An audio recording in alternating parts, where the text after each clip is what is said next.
La famille Jammeh Kisi woni mon waccane la hakke yewten seeda fi jeune be benka axe. Avant tout d'abord din tori Allah yo Allah wadu barki e kala jibinande ka axe don hara ko be trayali ben din tori Allah yo Allah burto e wallude yo Allah fittan en gondi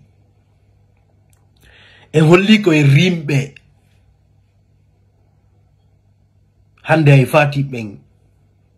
e Mamadi Doumbouya e Alpha Condé e Lansana Conté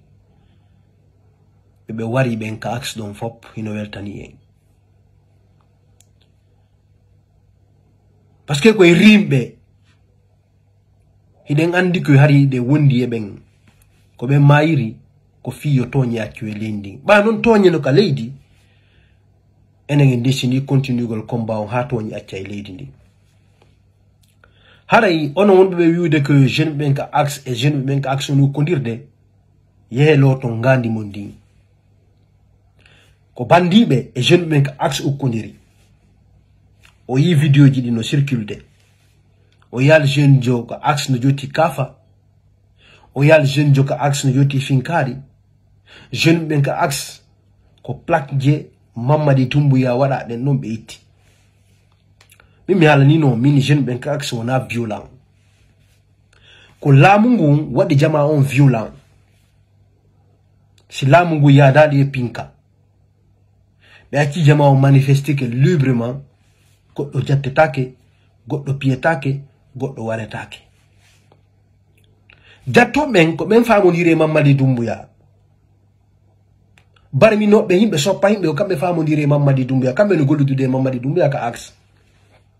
ko be woni créer des mouvements de soutien à Mamadi Doumbouya parce que joni manifestation ji dinga la wadde fino be jattira parce que be woti jattugol ko ben non joni babe tay manifestation ji din duda be ala joni hebude ko be jatta be yebe famondire Mamadi Doumbouya be créer di mouvement ji mabbe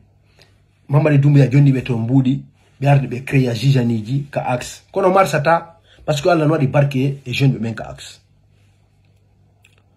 donc haray jama ko yo burtu wakilade de golle do de hoya parce que aybe ben joni no ka ciudi men ko be fijudu den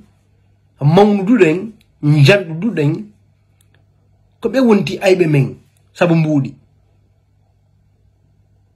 si goddo woni ha o woni ganyoma c'est ça la vérité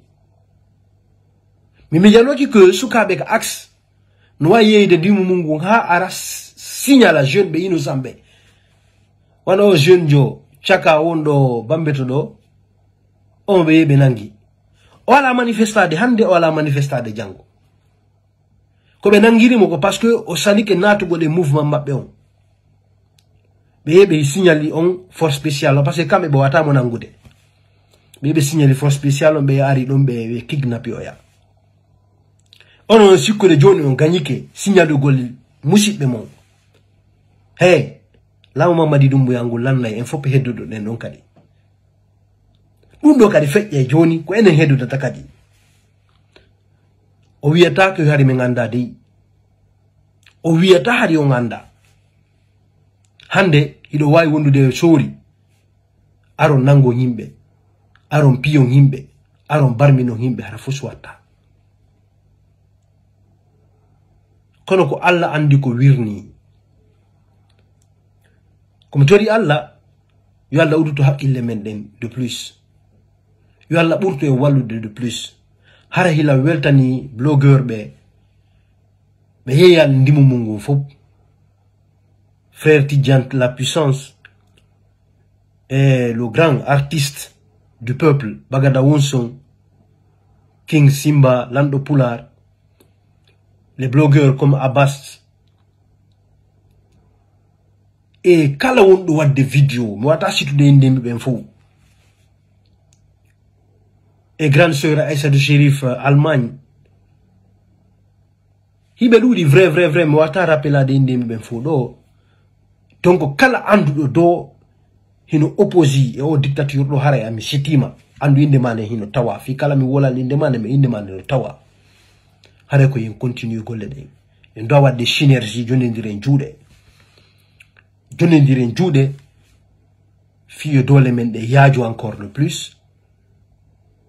konde wadde kon hino wadde batte